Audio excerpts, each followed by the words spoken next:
ቧንቧውን ስከፍቱ የሚፈሰው ከጉለሌ እጽዋት ማዕከል ነው። ይሄን በመመልከት በጣም ይደሰታሉ። የሚገርም ቦታ ነው። ዋው! ይሄ ጭልም ይላል፣ እዛ ጋር መብራት ይበራል። የተለየ ድባብ ነው፣ የተለየ ውበት አለው። አዎ ባህር ዛፍ ግን አስወግደናል። የባህር ዛፍ ቅጠል የሚመስለው ህንጻ ይሄ ነው፣ አጎራ ይባላል። ተፈጥሮ ማድነቅ ብቻ ነው የሚቻለው። ቤቢ መልካም ልደት። መልካም ልደት ቤቢ። ሰፊ ተፈጥሮ ሀብት ያለበት ቦታ ነው። አረንጓዴ ሳንባ ነው ሲባል እንሰማለና ኢትዮጵያ ውስጥ ብቸኛ ቦታኒካል ጋርደን። አሁን ወደ አጎራና ወደ ሮክ ጋርደን እንሄዳለን። ፏፏቴ እንመለከታለን። እንዴት? እሺ። ጤና ይስጥልን ውድ አድማጭ ተመልካቾቻችን፣ በጉብኝት ሰዓታችን ላይ እንገኛለን። በዛሬው የጉብኝት ሰዓታችን እንግዲህ ከዚሁ ከአዲስ አበባ ከተማ ሳትወጡ ከግርግሩና ከሁካታው ገለል ብላችሁ ሰላማዊ ቀን የምታሳልፉበት አንድ ልዩ ቦታ ለወስዳችሁ ነው። ይህ ቦታ እንግዲህ ምን ይባላል፣ የትስ ይገኛል የሚለውን እንግዲህ አብረን የምናየው ይሆናል። ተከተሉ። ሰላም፣ እንዴት ነሽ? ሰላም ነው። እንኳን በሰላም መጣሽ። እንኳን ደህና ቆየህ። ደህና ነሽ? አለን። እንግዲህ ዛሬ በፋና ፖድካስት የእናንተን እጽዋት ማዕከል እንጎበኝ ነው። ስለ ማዕከሉም ለአድማጭ ተመልካቾቼ አልነገርኩም። ምንድነው ስሙ፣ የት ነው የሚገኘው የሚለውን ደግሞ አንተ ታስተዋውቅልናለህ። መጀመሪያ ስምን አስተዋውቅና እንቀጥል። በጣም ደስ እያለኝ። ስሜ መንግስቱ አበራ እባላለሁ። ጉለሌ እጽዋት ማዕከል ላይ የኢኮቱሪዝም ጥናትና አገልግሎት ቡድን መሪ ነኝ።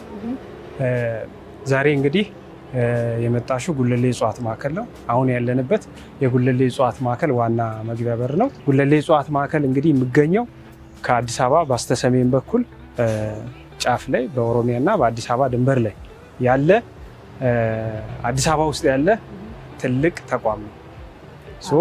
ዛሬ ጉለሌ እጽዋት ማዕከል ላይ ያሉ የምርምር ስራዎችን፣ የተፈጥሮ ጥበቃ፣ የተፈጥሮ ሀብቶችን እና ለኢኮቱሪዝም ያለውን አቅም ውስጥ ገብተን በየቦታው እንመለከታለን። ደስ ይላል።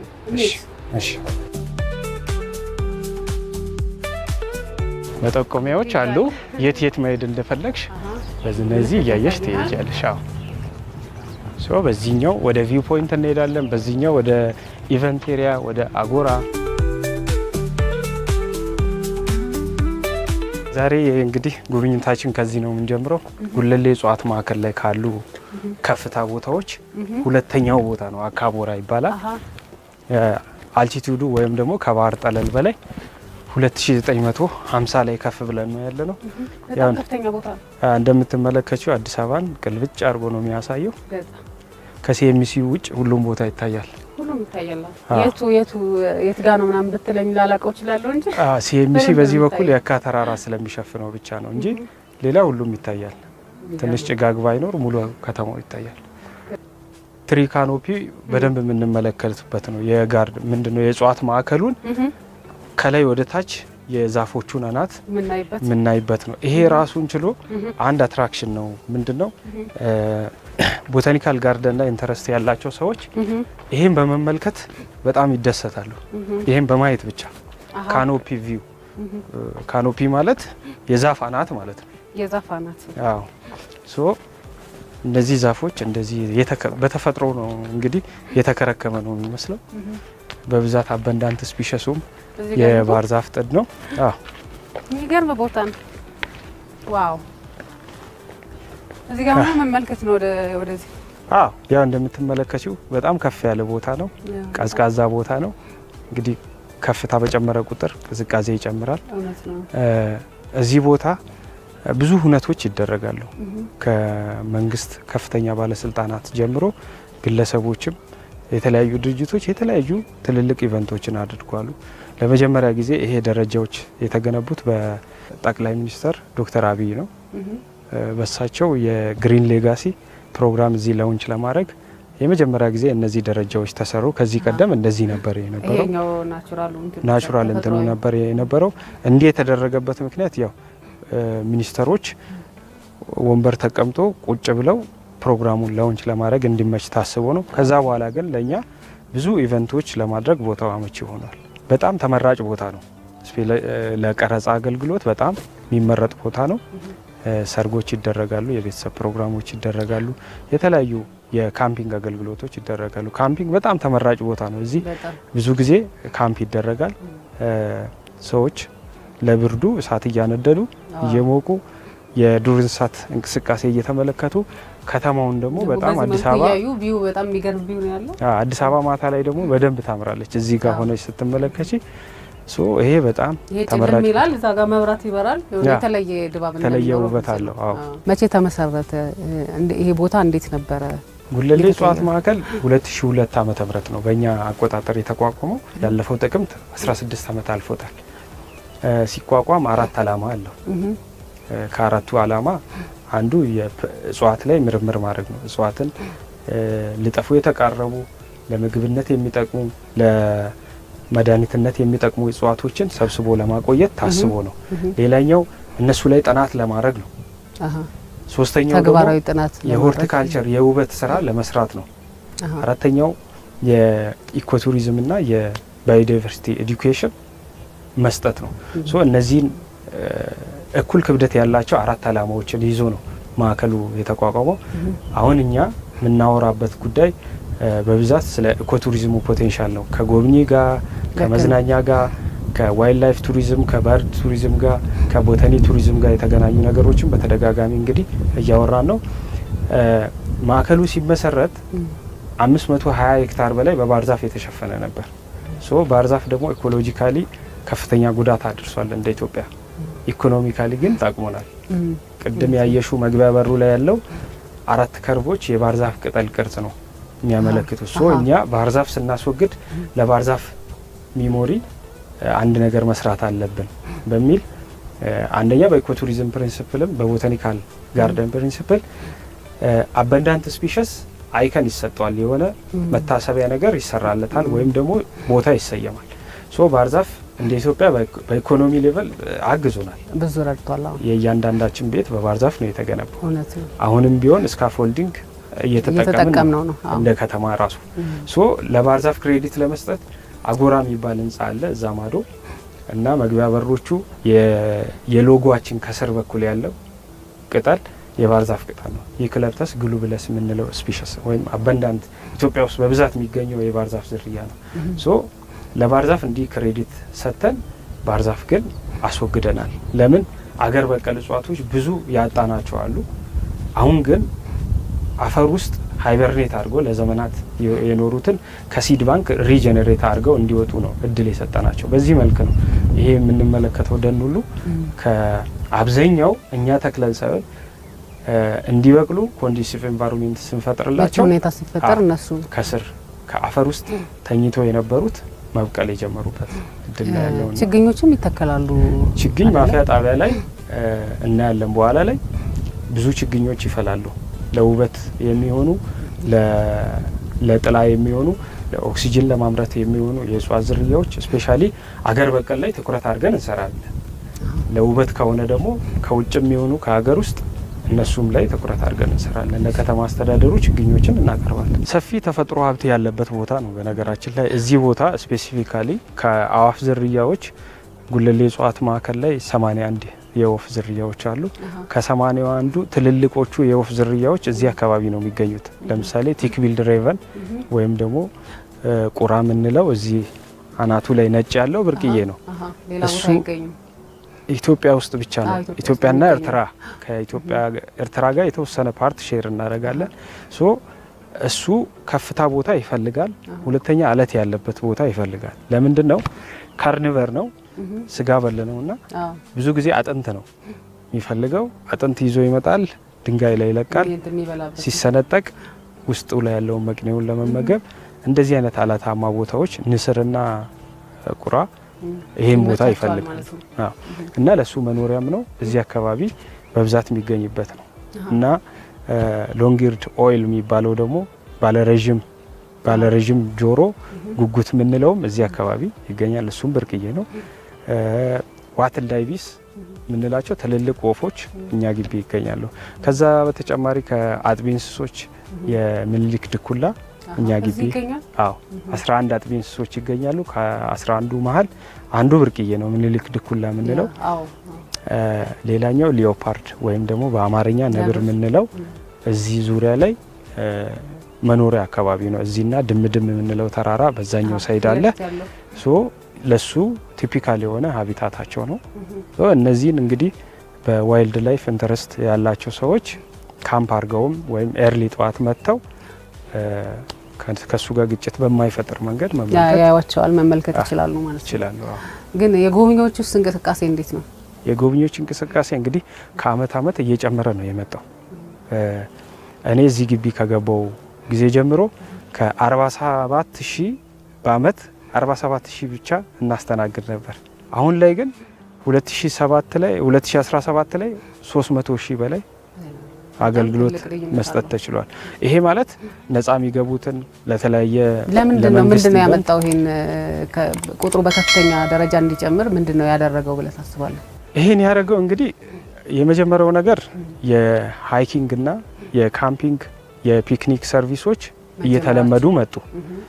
ስፔሻሊ በኮሮና ወቅት ሎክዳውን ነበር፣ ሰው ወዴትም መሄድ አይችልም። ስለዚህ መተንፈሻ ያለው አንድ አዲስ አበባ ላይ ጉለሌ እጽዋት ማዕከል ነበር። በዚህ ምክንያት ሃይኪንግ ትሬንድ ሆነ። ከዛ ወዲህ ብዙ ሰዎች በሃይኪንግ መምጣት ጀመሩ። ከሃይኪንግ በተጨማሪ ደግሞ ለፒክኒክ፣ ለሰርግ፣ ለልደት፣ ለተለያዩ ፕሮግራሞች ግቢው ተመራጭ ሆነ። ለማንኛውም አይነት የቀረጻ አገልግሎት በጣም ተመራጭ እየሆነ መጣ። ብዙ ፊልሞች ተሰርቷሉ፣ ብዙ ሙዚክ ቪዲዮዎች ተሰርቷሉ እዚህ። ይሄ ምክንያት እየተለመደ መምጣት የሰው ቁጥር እንዲጨምር አድርጓል። ሰው በደንብ እንዲለምደው አድርጓል። በተለያዩ አጋጣሚዎች ሰዎች መግባት ችለዋል። ከዛም በኋላ ደግሞ በተጨማሪ ደግሞ ያለው የሰላም ሁኔታ የሴኩሪቲ ኢሹ የለብንም። እኛ ጋር ምንም አይነት የሴኩሪቲ ኢሹ የለብንም። ይሄም ደግሞ ቁጥር አንድ የቱሪዝም ዴስቲኔሽን የሚመረጠው ከፖቴንሻል እኩል ክብደት ያለው የሴኩሪቲ ኢሹ ነው። እኛ ጋር የሴኩሪቲ ኢሹ የለም። ስካውቶች አብረው ይንቀሳቀሳሉ። በየኬላዎች ደግሞ ጥበቃ አለ። ለጎብኚ ምንም የደህንነት ኢሹ ስለሌለበት በነጻነት የሚንቀሳቀሱበት ቦታ መሆንም ከሌላ ቦታዎች ተመራጭ ያደርገዋል። ብዙ ስራዎች ተሰርተዋል። 705 ሄክታሩን ዴሊኔት ማድረግ፣ ካርታ ማውጣት፣ በአጥር ማጠር ቀላል ስራ አይደለም። በጣም ትልቅ ስራ ነው። ሰፊ ነው፣ ቦታው ሰፊ ስለሆነ 26 ኪሎ ሜትር ካቨር የሚያደርግ አሁን የመጣችሁበት ኮብልስቶን መንገድ ውስጥ ለውስጥ አክሰስ ሮዶች አሉ።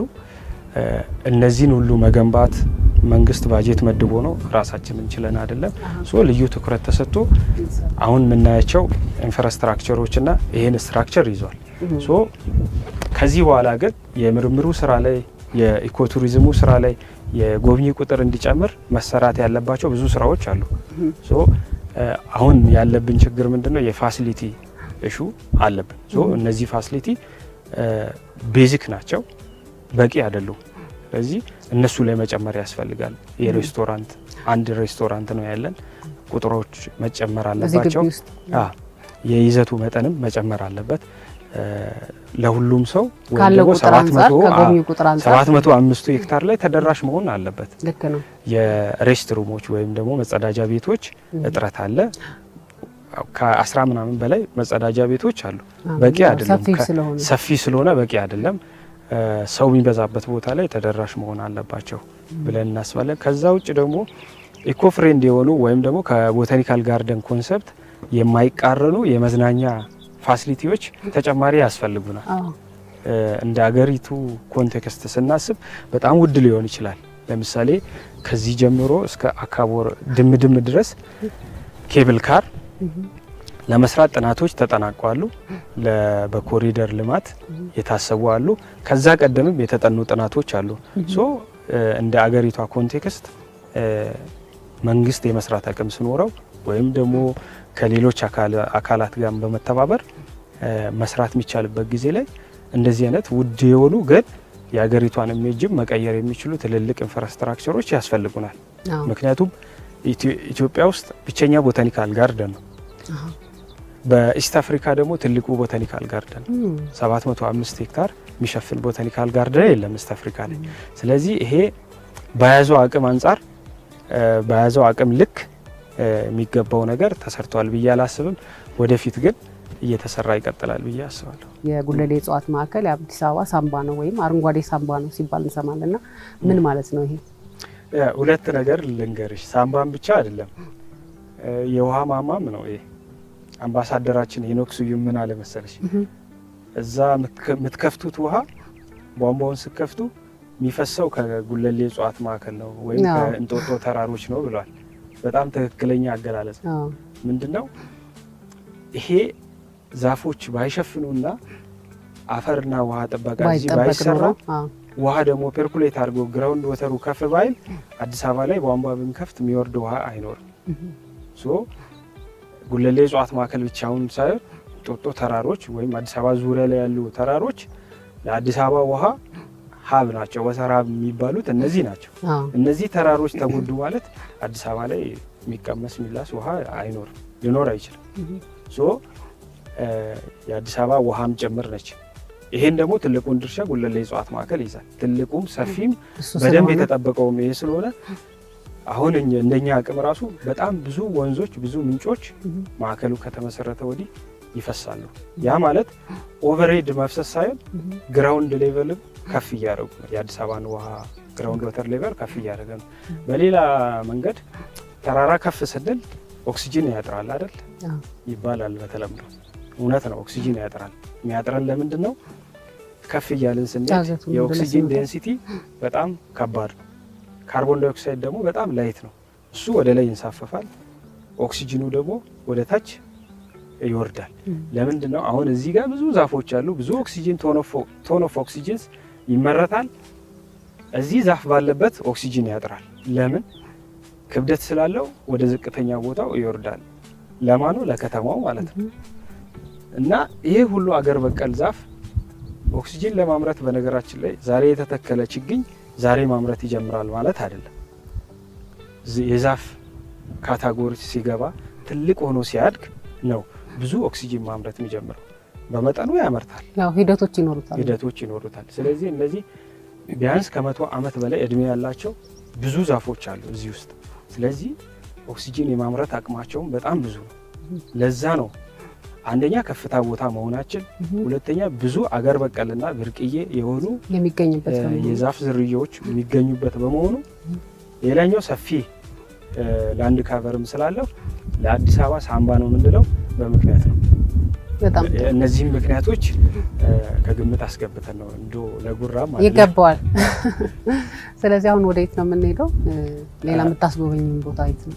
አሁን ወደ አጎራና ወደ ሮክ ጋርደን እንሄዳለን። ፏፏቴ እንመለከታለን። እንዴት? እሺ።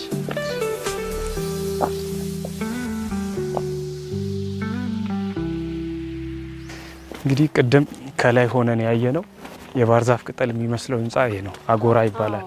አጎራ ማለት የግሪክ ቃል ነው። አጎራ ስሞቹ በጣም ለየት ያሉ። እንግዲህ የግሪክ ቃል የሆነበት ምክንያት አንድ ግሪካዊ አርኪቴክት ዲዛይኑን በነጻ ሰርቶልን እንደሰጠ ነው ያለው መረጃ። ለሱ ማስታወሻው ለሱ እንዲሆን ነው። አጎራ ማለት ማረፊያ የሚል ትርጉም አለው። ይሄ ብዙ ሰዎች የሚያርፉበት ብዙ ኢቨንቶች የሚደረጉበት ቦታ ነውና ህንጻውም የተገነባው በኢኮቱሪዝም ፕሪንሲፕል ነው። ምን ማለት ነው? ኢኮቱሪዝም ማለት ሰስቴኔብል ቱሪዝም ነው። ሰስቴኔብል ቱሪዝምን የሚወክል አንድ የቱሪዝም ሴግመንት ነው። ማስ ቱሪዝም አለ፣ ሰስቴኔብል ቱሪዝም። ሰስቴኔብል ቱሪዝም ውስጥ ብዙ አይነቶች አሉ። አንዱና ትልቁ ኢኮቱሪዝም ነው። ኢኮቱሪዝም ተፈጥሮን መሰረት ያደረገ የመዝናኛ አገልግሎት ማለት ነው። ይህን ስንል ምን ለማለት ነው? ለተፈጥሮ ሴንሲቲቭ የሆነ የቱሪዝም ዘርፍ ነው። ተፈጥሮ መበከል አይቻልም። ተፈጥሮ ማድነቅ ብቻ ነው የሚቻለው። መያዝ፣ መንከባከብ፣ ማድነቅ። ከዛ የዘለለ ተፈጥሮን መዝናናትን ቅድሚያ ሰጥቶ ተፈጥሮን መጉዳት አይቻልም። እኛ እዚህ ግቢ የምናደርጋቸው አክቲቪቲዎች ሁሉ ኔቸር ሴንሲቲቭ ናቸው። ለተፈጥሮ ቅድሚያ እንሰጣለን። ቅድሚያ የሰጠነው ተፈጥሮ ላይ ሰው መጥቶ መዝናናት ይችላል። አኮርዲንግ ከኛ ህግ ጋር አብሮ መሄድ አለበት። ከተፈጥሮ ህግ ጋር ከማዕከሉ ህግ ጋር አብሮ መሄድ አለበት። የሚደረጉ ግንባታዎችም ከተፈጥሮ ጋር የተስማሙ መሆን አለባቸው። ድንገት ይሄ ህንጻ ቢፈርስ አፈር ጋር ተቀላቅሎ ሌላ ኬሚካል መሆን የለበትም፣ በስባሽ መሆን አለበት። የኢኮቱሪዝም ፕሪንሲፕል ይሄን ነው የሚለው። ሌላኛው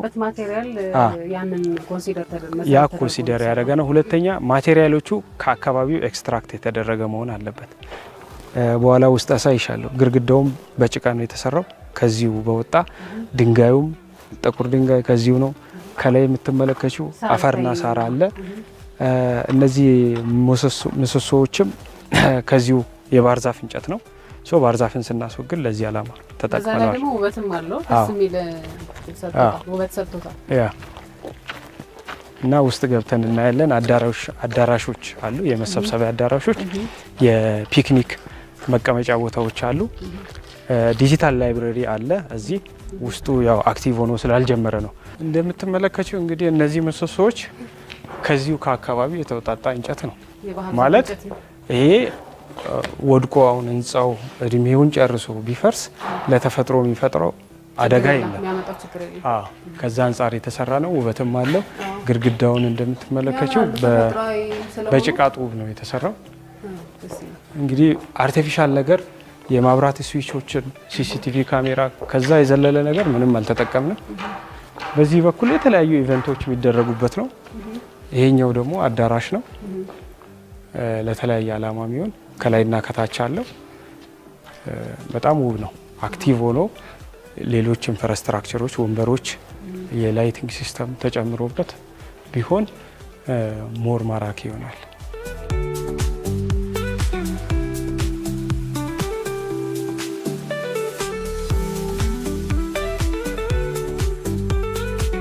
ቅድም እንደነገርኩሽ እንግዲህ ይሄ ግቢ ስፔሻሊ ይሄ ቦታ የተለያዩ ሁነቶች ይደረጋሉ።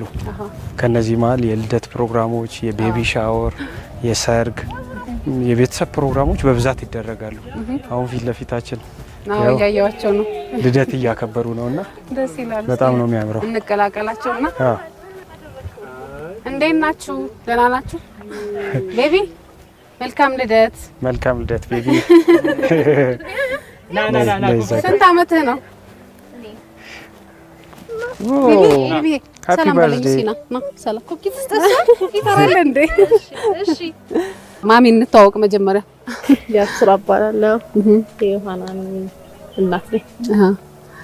ከዚህ በፊት መጥተሽ ታውቂያለሽ? እዚህ ቦታ ውስጥ እንኳን አላውቅም። ዝም ብዬ ሳልፍ ግን አያለሁ ሰፈር ይዘ አካባቢ። ስለዚህ ልደት እዚህ ማክበር አለብኝ ብለሽ አስበሽ መጣሽ ማለት ነው? ላይ እንደነስተዋወቅ ስላየው መጣሽ እና ወደድሽው?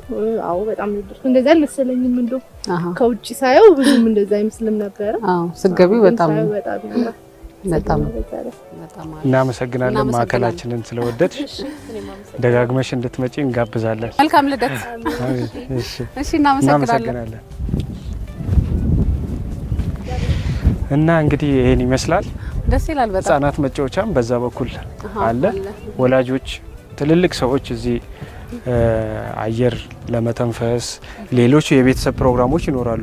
ስለዚህ ኢንክሉሲቭ መሆን አለበት። የህጻናት መጫወቻ እዛ ከምትመለከቱ ወንበሮች ቤተሰብ ቁጭ ብለው ልጆች ሲጫወቱ ይከታተላል።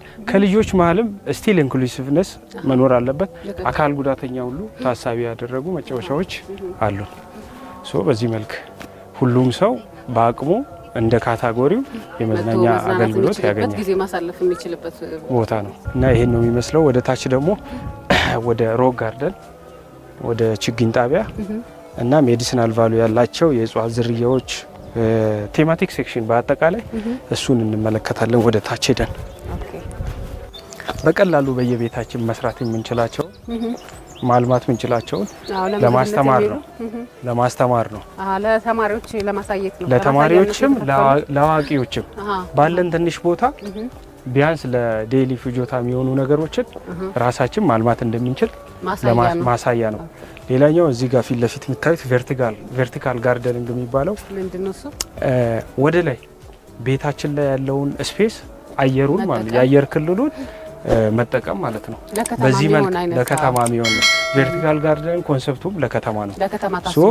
እዚች ጋር ትንሽዬ አፈር ተደርጎ ቆስታ፣ ጎመን፣ ጥቅል ጎመን የመሳሰሉ ነገሮች መትከል ይቻላል እና በዚህ መልክ ለመጠቀም ይሄን ሀሳቡን ለማስረጽ ሲባል ነው ይሄ ኤሪያ የተተከሉት እና ብዙ ሰዎች እየመጡ ይማራሉ። ማየት ብቻውን ይጠይቃሉ። ይጠይቃሉ። ለጠየቀ ደግሞ እነግራለን። ባይጠይቁም ደግሞ ግንዛቤውን አግኝተው ይሄዱና ለምን እኔ ባለችኝ ትርፍ ቦታ እንደዚህ አልሰራም ይላሉ። ይሄ እኮ ትልቅ ግንዛቤ መፍጠሩ ትልቅ ነገር ነው።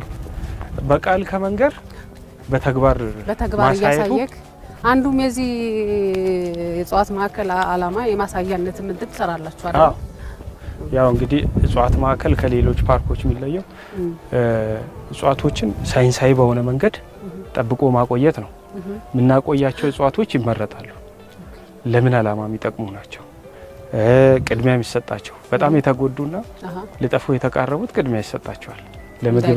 ለምግብነት የሚውሉ መጠበቅ ስላለባቸው ለምግብነት የሚውሉ ቅድሚያ ይሰጣቸዋል። ኢኮኖሚካል ቫልዩ ያላቸው፣ ኢኮሎጂካል ቫልዩ ያላቸው እና አገር በቀል እጽዋቶች ቅድሚያ ይሰጣቸዋል። በዚህ መልክ ነው እኛ እየሰራን ያለነው። በዚህም ከ1300 በላይ እጽዋት ዝርያ ነው ተሰብስቦ ያለው። 67ቱ ብርቅዬ ናቸው፣ 32ቱ ሜዲሲናል ናቸው፣ 938 የሚሆኑት ደግሞ አገር በቀል ናቸው። የተቀሩ 200 አካባቢ የሚሆኑት ኤግዞቲክ ናቸው። ኤግዞቲክ ማለት ከሌላ ሀገር ከባህር ማዶ የመጡ ናቸው። ስለዚህ ወደ ችግኝ ጣቢያ እንሄዳለን፣ እነዛን እጽዋቶች እንመለከታለን።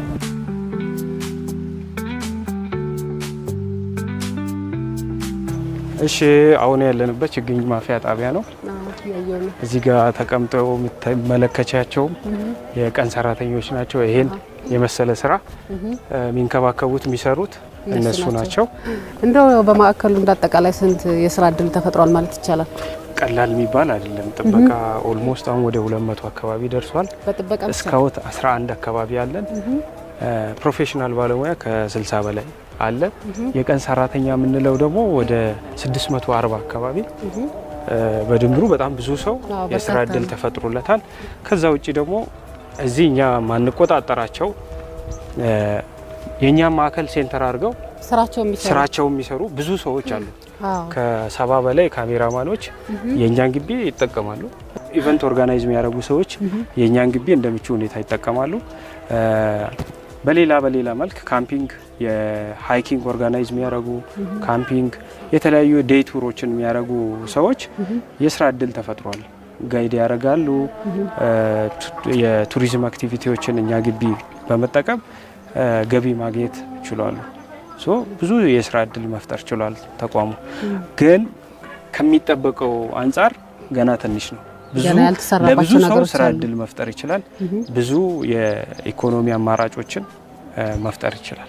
አሁን እየተሰራ ነው። ያንን አማራጮችን ለመፍጠር እየሰራ ነው። አሁን ባለድርሻ አካላትን በማስፋት እኛ ግቢ እንደ ቢዝነስ ሴንተር አድርገው እንዲጠቀሙ እነሱም መጋበዝ፣ ይሄ እድል አለ ብሎ በማስተዋወቅ ስፔሻሊ አሁን በቱሪዝሙ ዘርፍ ወይም ደግሞ በኢኮቱሪዝሙ ዘርፍ ሃይኪንግ ኦርጋናይዝ እንዲያደርጉ ሜሞራንደም እየተፈራረምን እያመጣናቸው ነው። የካሜራ አገልግሎት ወይም የቀረጻ አገልግሎት እንዲጠቀሙ የተለያዩ ፕሮዳክሽን ድርጅቶች ጋር እየተፈራረምን እየጠራናቸው ማዕከላችንን እንዲጠቀሙ እያደረግን ነው። ሌላ ካምፒንግ ኦርጋናይዝ የሚያደርጉ በጣም አሁን በሳምንት 2-3 ካምፒንግ ግሩፖች ያድራሉ። ያ ማለት ቀላል የሚባል የስራ እድል አይደለም፣ የትልቅ የቱሪዝም አማራጭም ነው።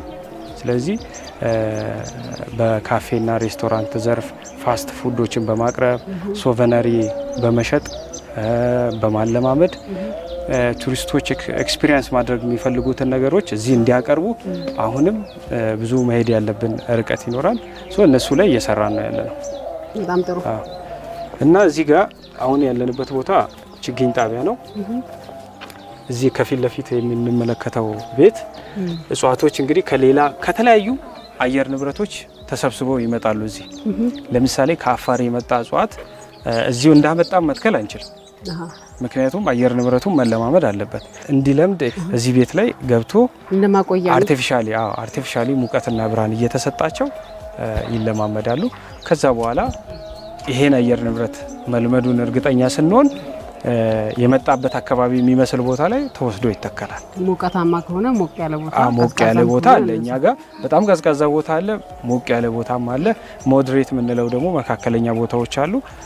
እንደየ ስፒሸሱ አይነት ተወስዶ ይተከላል። ስለዚህ ይሄ ግሪን ሃውስ ወይም ደግሞ በአማርኛው የእጽዋት መከለያ ይባላል። ለዚህ ዓላማ የምንጠቀመው ነው። ከዛ ውጪ ብዙ መደቦች አሉ። እዚህ ጋር የተለያዩ አገር በቀል ሜዲሲናል ቫሉ ያላቸው ወይም ለመድኃኒትነት የምንጠቀማቸው የእጽዋት ዝርያዎችን ለኢኮኖሚ የምንጠቀማቸው ኢኮኖሚ ስንል ለግንባታ ሊሆን ይችላል፣ ለምግብነት ሊሆን ይችላል፣ ለተለያየ ዓላማ የምንጠቀማቸው የእጽዋት ዝርያዎችን የምናባዛበት ቦታ ነው ይሄ ችግኝ ማፍያ ጣቢያ እና በጣም ሰፊ ነው። ወደ ላይም አለ፣ ወደዚህኛው ወደ ጀርባም በስፋት አለ። ለከተማ አስተዳደሩ ቀላል የማይባል የችግኝ ቁጥር ድጋፍ እናደርጋለን። ስለዚህ በሽያጭ አይደለም የምታቀርቡት፣ በነፃ ለከተማ አስተዳደሩ የሚቀርብ ችግኝ ነው ማለት ነው እዚህ ያለው? አዎ በነፃ ነው። እስካሁን እስከዛሬ ባለው በነፃ ነው ለከተማ አስተዳደሩ በደብዳቤ ስንጠየቅ፣ አላማው ደግሞ ትክክለኛ መሆኑን ስናረጋግጥ በነፃ መደገፍም ስላለባችሁ ከተማ አስተዳደሩ ሳጀስት ማድረግም አለብን። አሁን ያለ ባለሙያ ድጋፍ የሚተከሉ ዛፎች ከተማ ውስጥ ችግር ይፈጥራሉ። ከግንባታ አንጻር፣ ከውበትም ከጥላም አንጻር የሚመከሩ እጽዋቶችን ሪከመንድ እናደርጋለን። ከዛ በተጨማሪ ደግሞ ለከተማ አስተዳደሩም እነዛን አምርተን እናቀርባለን። የምክር አገልግሎትም ነው የምትሰጡት፣ እንደገና ደግሞ ታቀርባላችሁ ማለት ነው እጽዋቶቹ? በጣም ጥሩ። በዚህ መልክ ነው የምንሰራው። በዚህኛው በኩል እንሂድና የፈሉ ችግኞችን እያየን እዚህ ጋር የወይን ነው እንግዲህ እዚህ ጋር የምትመለከችው ነጭ ወይን። አዎ ነጭ ማለት ያው አረንጓዴ ነው፣ ነጣ ይላል። አይ ነው ያኛው ወይነ ጠጅ ነው አይደል? አዎ እንደዛ አይደለም። ይሄው ነው በቃ ሲበስልም እንደዚህ በጣም ጣፋጭ። ኦኬ ደስ ይላል። እንግዲህ በዚህ መልክ ነው አፈር ተጠቅጥቆ ላስቲኩ ላይ እንግዲህ አፈሩ ሬሾ የጠበቀ ነው። አሸዋ፣ ኮምፖስት፣ ኖርማል አፈር ሬሾውን ጠብቆ ነው የሚዘጋጀው። ያ ከተዘጋጀ በኋላ እጽዋቱ በሁለት መንገድ ይራባል። በፍሬያቸው የሚራቡ አሉ፣ ከግንዳቸው ተቆርጦ ደግሞ የሚራባ ይኖራል። እነዚህ እንደየካቴጎሪያቸው በዚህ መልክ ይተከላሉ። ከዛ በኋላ እነዚህ አሁን ከመደብ ላይ የመጡ ናቸው። ኦልሞስት አሁን ለተከላ ዝግጁ ናቸው። እነዚህ ለተከላ ዝግጁ ያልሆኑት በዛ ጋር አሉ። ምክንያቱም ዝናብና ፀሐይ እንዳይጎዳቸው መደብ አለ ከላይ መጠበቅ ስላለ እና በዚህ መልክ ነው ችግኝ የምናፈላው። በጣም ጥሩ። እንግዲህ መንጌ በጣም ደስ የሚል ቆይታ አደረግን። 705 ሄክታር መሬት ማለት በጣም ሰፊ ነው። እኛ ራሱ በመኪና ነው እዛዝ እየሄድን ያየነው። ሁሉንም አላሳየናቸውም ለአድማጭ ተመልካቾቻችንም። እንግዲህ የተወሰነውን ያህል ነው ያሳየናቸው። አንተም በደንብ ስላስጎበኝህን በደንብ ሙያዊ እንትኖችንም እየተጠቀምክ ስላሳየህን በጣም እናመሰግናለን። እኔም አመሰግናለሁ። መታችሁ ለህዝቡ ያለውን ሀብት ማሳየት ስለቻላችሁ በደንብ አድርጌ አመሰግናለሁ። በማዕከሉ ስም አመሰግናለሁ። እሺ ምንም ማለት ውድ አድማጭ ተመልካቾቻችን በጉለሌ እጽዋት ማዕከል ያደረግነው ቆይታ ያያችሁትን ይመስል ነበር። በጣም ደስ የሚል ቆይታ ነው ያደረግነው። እናንተም አብራችሁን ቆይታ ስላደረጋችሁ በጣም እናመሰግናለን። ከጉብኝቱ ጋር አመለወርቅ ደምሰው ነበር። ሰላም።